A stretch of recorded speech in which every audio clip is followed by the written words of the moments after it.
to the vehicle. We're just clearing out the lines and the cold gas closeouts. The cold oxygen that is in those lines ends up coming into contact with the moist Florida air and produces literal clouds around the vehicle. Coming up, next major milestone will be Falcon 9's transition into startup. That means that the flight computers on board the first and second stage will have taken over the launch countdown, and they'll continue to have control of the vehicle through the rest of the mission.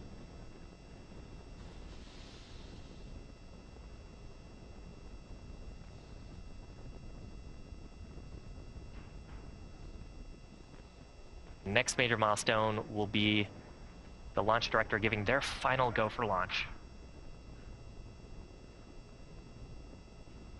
Go for launch.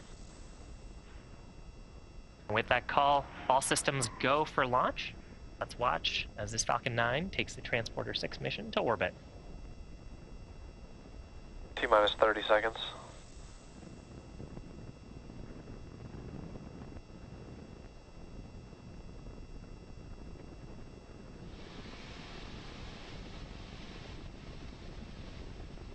T-minus 15.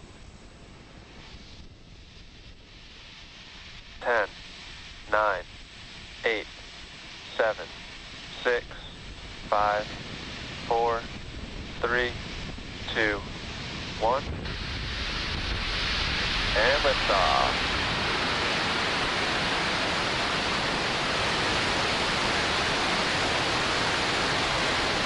Vehicle's pitching downrange.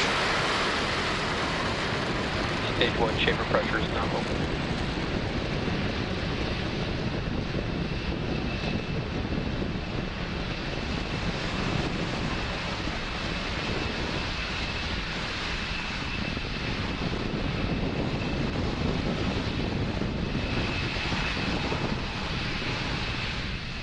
We're just about 40 seconds into flight. Falcon 9 clearing the tower at Space Launch Complex 40 and making its way to orbit. We are currently throttling down the Merlin 1D engines on the first stage in preparation for the point of max Q. That's the point of maximum aerodynamic pressure.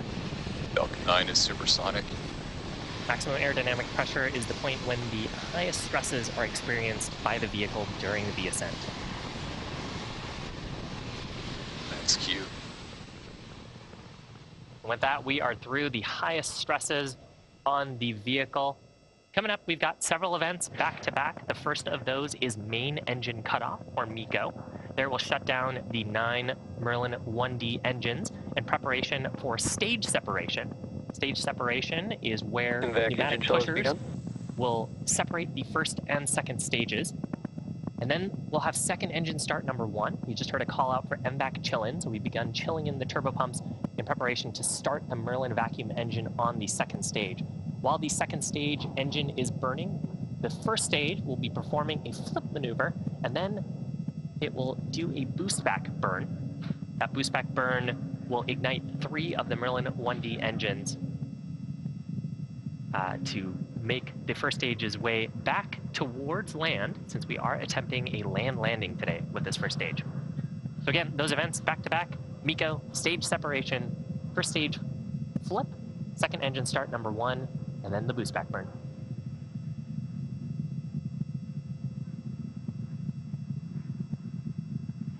Stage 1 shutdown. Stage separation confirmed.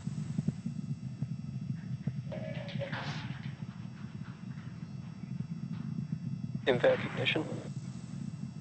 Stage 1 boost back startup. So there is those 5 events. Awesome shots from the ground. You can see the first stage boosting away. That was on the left part of your screen, and the second stage continuing to burn. Now this burn on the first stage will last about 47 seconds. And the second stage is going to continue burning for a while. It will complete its burn until the T+8 minutes and 20 or so second mark. Shortly after the boost back burn ends, the next major milestone will be fairing separation. You'll see that on the right-hand side of your screen.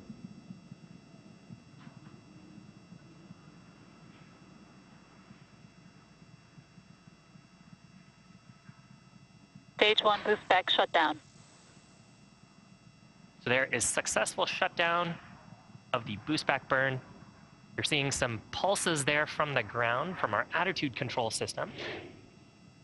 We use nitrogen gas as our attitude control medium, and it helps us keep pointed in the correct direction.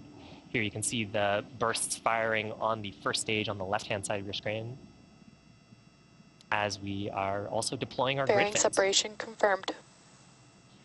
On the right-hand side of your screen, you just saw fairing separation. We may get a view of those fairing halves. In fact, you can see it on the right-hand side of your screen, just behind the Merlin vacuum.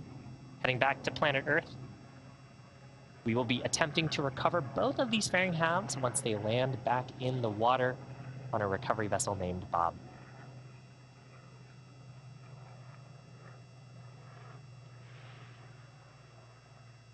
Now, if you're just joining us, welcome. We're about 4.5 minutes into today's mission. We're in the first of 2 Merlin vacuum burns. First burn will last until about the T+8 minute and 20-second mark. Next major milestone will be the first stage's entry burn. First stage is on the left-hand side of your screen. And we're now looking at a view down the body of the first stage, past 2 of the grid fins back at planet Earth. Now we execute the entry burn in order to slow down the first stage before hitting the densest parts of the Earth's atmosphere. Vehicles are on a nominal trajectory. Without that burn, we'd be only using the atmosphere to slow down the Falcon 9, and that puts a lot of extra stresses on the rocket. So we ignite 3 of those Merlin 1D engines to slow down as we hit the thickest parts of the Earth's atmosphere. We had an on-time liftoff, 9:56 a.m. Eastern Time, from Cape Canaveral Space Force Station. And we're carrying the Transporter 6 mission on the second stage right now. It's SpaceX's 6th dedicated smallsat rideshare program and our first mission of 2023. We're targeting at least 3 dedicated rideshare flights to sun-synchronous orbit per year. And we also offer opportunities to ride to orbit on our Starlink missions, which launch about once a week. Now, these small sats can ride to space on our Falcon 9, Falcon Heavy, and the Starship vehicle in the not-too-distant future.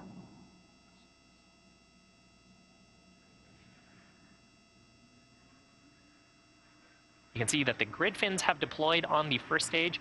We've got 4 of these hypersonic grid fins near the top of the stage. And once we get into the thicker parts of the atmosphere, it's only the grid fins that do the steering. To make our way back to landing zone 1, you can actually see the Space Coast of Florida there on the left-hand side of the screen. Next major event coming up in about 15 seconds. That's the first stage's entry burn, but we'll ignite 3 of the Merlin 1D engines. Stage 2 FTS has safed. Now keep an eye on the speed of the first stage in the lower left corner of your screen. You'll see that Stage 1 entry burn startup. drop off dramatically as the entry burn is slowing us down. Pretty quick burn. This one will last about 20 or so seconds. Nominal trajectory.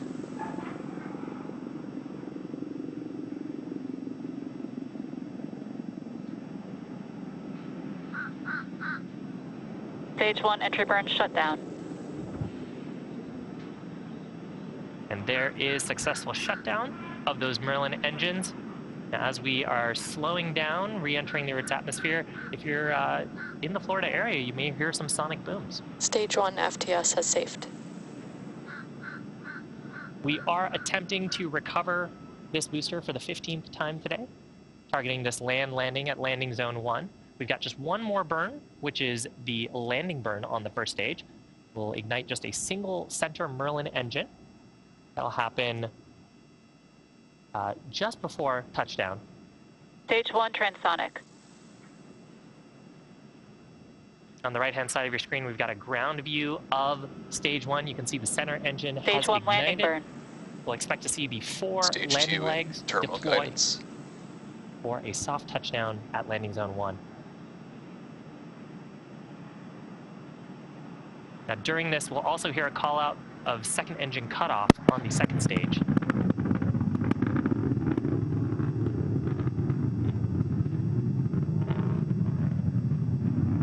Stage 1 landing leg deploy. Seco.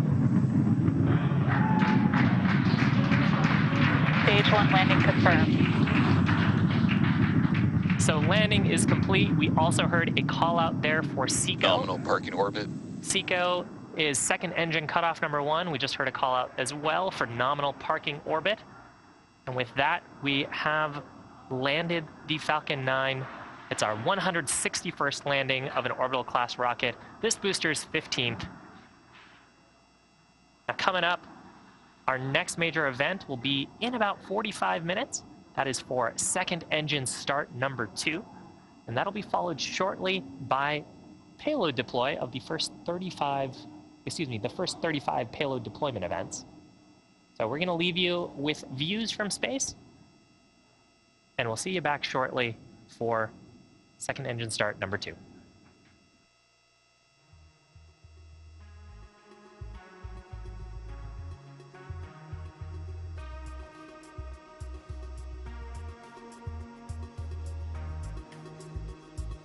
Expected loss of signal, Cape.